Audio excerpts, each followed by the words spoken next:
இன்று தேய்பிறை பஞ்சமி நன்னாள் வாராகி தேவிக்கு உரித்ததான ஒரு தினம். அப்படிப்பட்ட இன்றைய தினம் அதர்வண ரகசியத்தில் உள்ள வஷ்ய வாராகி ஸ்தோத்திரத்தை ஒருமுறை மனமுருகி கேட்டார் அன்னை வாராகி நம் வசம் ஆவார். நாம் விரும்பும் நாம் வைக்கும் பிரார்த்தனைகள் அனைத்தையும் நிறைவேற்றி தருவாள் என்பதாக படஸ்ருதியை கொண்ட வஷ்ய வாராகி ஸ்தோத்திரத்தை தான் இப்ப நம்ம பாராயணம் செய்ய போறோம். மனதில் ஒரு பிரார்த்தனையை வைத்துக்கொண்டு வாராகியை நினைத்து ஒரு தீபம் ஏற்றி வைத்துவிட்டு இந்த ஸ்துதியை முடிந்தால் பாராயணம் செய்யுங்கள். முடியாதவர்கள் ஒரு முறை மனமுருகி கேளுங்கள். மனதில் நினைத்த காரியம் 18 நாட்களில் நடந்தே தீரும் என்பதாக பல பேருடைய அனுபவபூர்வமான உண்மை. இப்ப அந்த ஸ்தோத்திரத்தை தெரிஞ்சுக்கலாம். ஸ்ரீ வஷ்ய வாராகி ஸ்தோத்திரம்.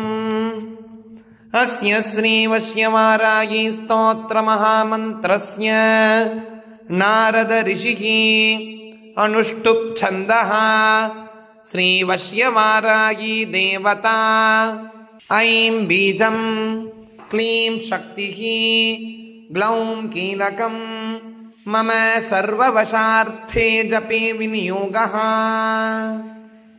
நாரத ரிஷயே நமः சிரசி அனுஷ்டுப் சந்தசே நமः முகே வஷ்ய வாராகி தேவதாயை நமः ஹிருதயே ஐம் பீஜாய நமः குஹ்யே க்ளீம் சக்தயே நமः பாதயோः க்ளௌம் கீலகாய நமः நாபௌ மம சர்வவசார்த்தே ஜபே விநியோகாய நமः சர்வாங்கே. ஓம் ஐம் அங்குஷ்டாभ्यां நமः. ஓம் க்ளீம் தர்ஜனீभ्यां நமः. ஓம் க்ளௌம் மத்யமாभ्यां நமः.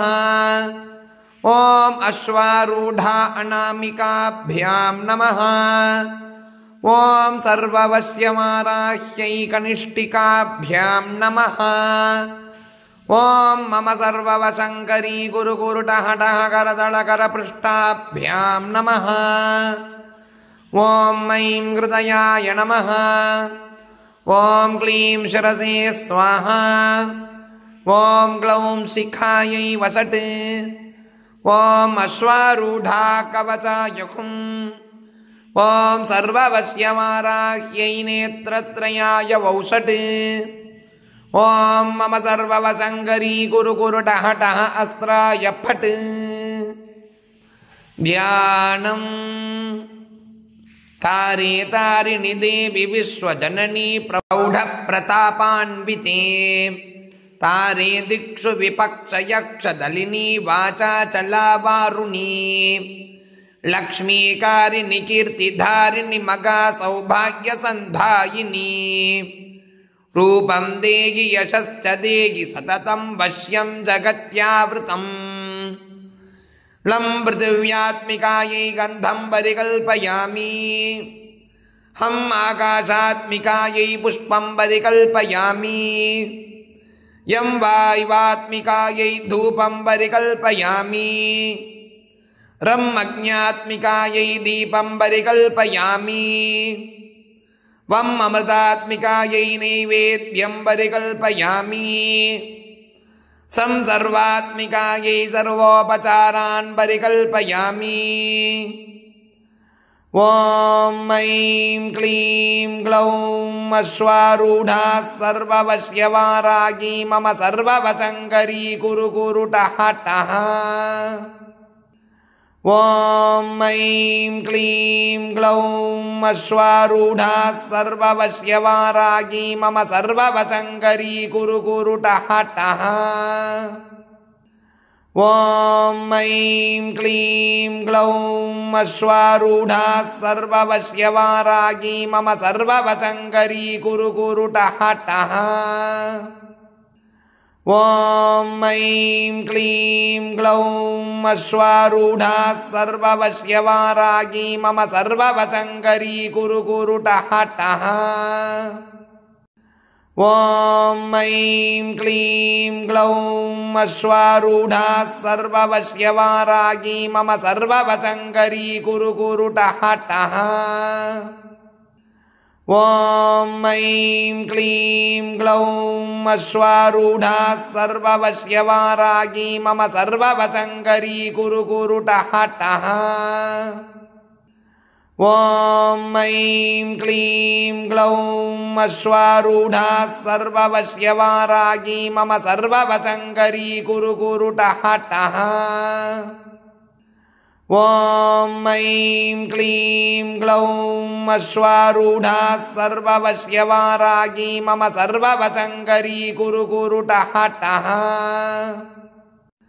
ॐ ऐं क्लीं ग्लौं अश्वारूढा सर्ववश्यवारागी मम सर्ववशङ्करी कुरु कुरुटः टः। स्तोत्रम्।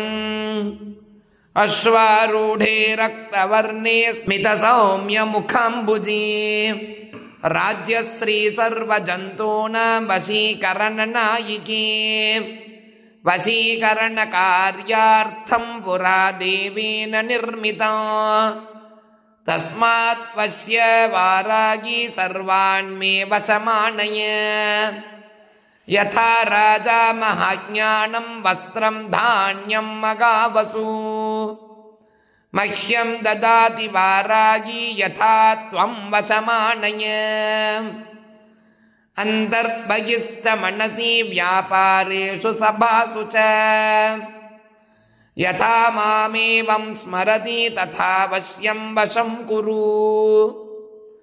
चामरं दोलिकां छत्रं राजचिह्नानि यच्छति अभीष्टं सम्प्रदो राज्यं यथा देवि वशं कुरु। मन्मथस्मरणात् रतिर्यातु मया सह स्त्रीरत्नेषु मगत्प्रेम यथा जनयकामदे। मृगपक्ष्यादयः सर्वे मां दृष्ट्वा प्रेम मोहिताः अनुगच्छति मामेव त्वत्प्रसादाद्दयां कुरु। वशीकरणकार्यार्थं यत्र यत्र प्रयुञ्जति सम्मोहनार्थं वर्धित्वा तत्कार्यं तत्र कर्षय। वशमस्तीति चैवात्र वश्यकार्येषु दृश्यते तथा मां कुरु वारागी वश्यकार्यप्रदर्शय। वशीकरणबाणास्त्रं भक्त्यापद्धिनिवारणो तस्मात् वश्य वारागी जगत्सर्वं वशं कुरु। वश्यस्तोत्रमिदं देव्या त्रिसन्ध्यं यः पठेन्नरः अभीष्टं प्राप्नुयात् भक्तो रमां राज्यं यथापि वः। अथ 14 उत्तरशताक्षरी मन्त्रः। ॐ ऐं ग्लौं ऐं नमो भगवति वार्ताणि वारागी वारागमुखी। ऐं ग्लौं ऐं अन्धे अन्धिनि नमो रुन्धे रुन्धिनि नमो जम्भे जम्भिनि नमो मोहे मोहिनि नमः स्तम्भे स्तम्भिनि नमः। ऐं ग्लौं ऐं सर्वदुष्टप्रदुष्टानां सर्वेषां सर्ववाक्पदचित्तचक्षुर्मुखगतिजिह्वास्तम्भनं कुरु कुरु शीघ्रं वशं कुरु कुरु। ऐं ग्लौं ऐं टः टः टः टः हुं फट् नमः। ॐ ऐं ग्लौं ऐं नमो भगवति वार्ताणि वारागी वारागमुखी।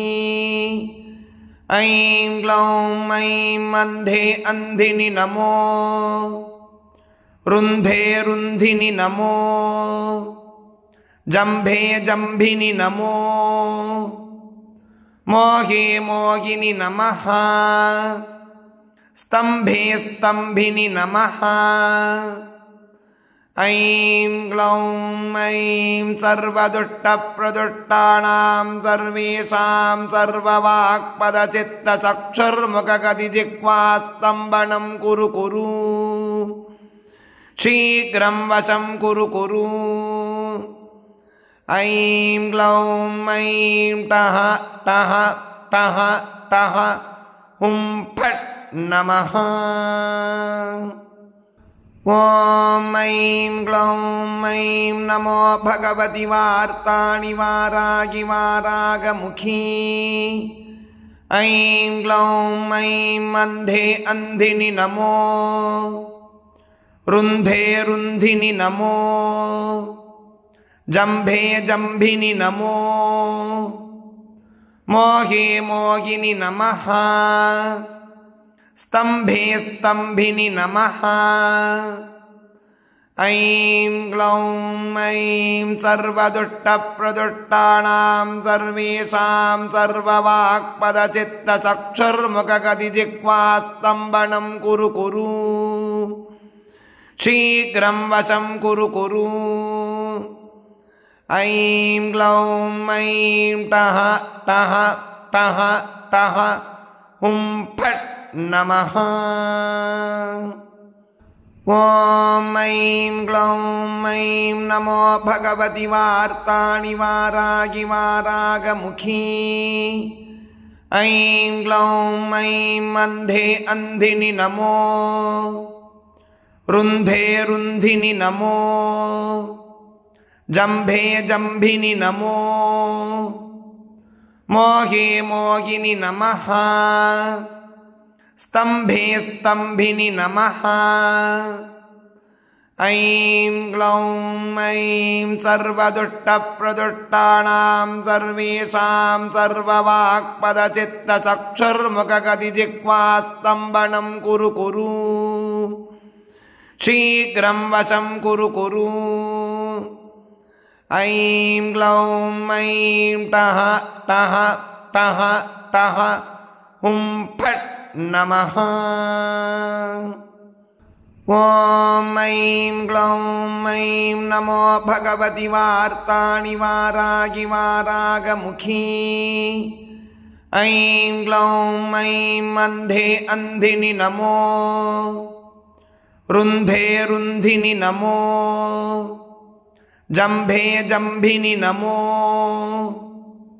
मोहे मोहिनि नमः स्तम्भे स्तम्भिनि नमः ऐं ग्लौं ऐं सर्वदुष्टप्रदुष्टानां सर्वेषां सर्ववाक्पदचित्तचक्षुर्मुखगदिजिह्वास्तम्भनं कुरु कुरु शीघ्रं वशं कुरु कुरु ऐं ग्लौं ऐं टः टः टः टः हुं फट् नमः ॐ ऐं ग्लौं ऐं नमो भगवति वार्ताणि वारागि वारागमुखी ऐं ग्लौं ऐं अन्धे अन्धिनि नमो रुन्धे रुन्धिनि नमो जम्भे जम्भिनि नमो मोहे मोहिनि नमः स्तम्भे स्तम्भिनि नमः ऐं ग्लौं ऐं सर्वदुष्टप्रदुष्टानां सर्वेषां सर्ववाक्पदचित्तचक्षुर्मुखगदिजिह्वास्तम्भनं कुरु कुरु शीघ्रं वशं कुरु कुरु ऐं ग्लौं ऐं टः टः टः टः हुं फट् नमः ॐ ऐं ग्लौं ऐं नमो भगवति वार्ताणि वारागि वारागमुखी ऐं ग्लौं ऐं अन्धे अन्धिनि नमो रुन्धे रुन्धिनि नमो जम्भे जम्भिनि नमो मोहे मोहिनि नमः स्तम्भे स्तम्भिनि नमः